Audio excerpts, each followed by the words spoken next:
সামনে একটু দূরে একটা ছোট পাহাড়, পাহাড়ের গায়ে একটা ঝর্ণা।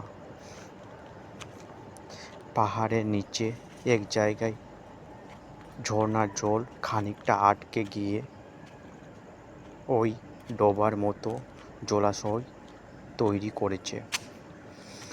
চৈতন্য হঠাৎ চোখে পড়ল, পাহাড়ের গা বেয়ে ধাপে ধাপে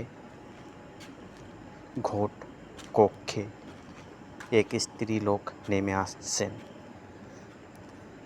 দেখে তার মনে কেমন সন্দেহ হওয়াতে সে এগিয়ে গেল। ডোবার একদিকে নিচু পাড়ে গিয়ে দেখেই তার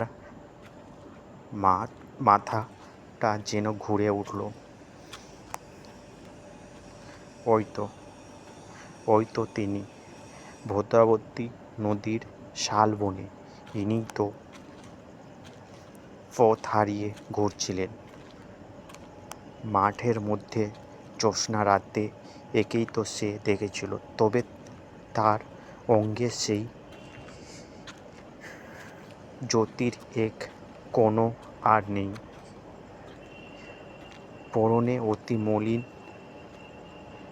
এক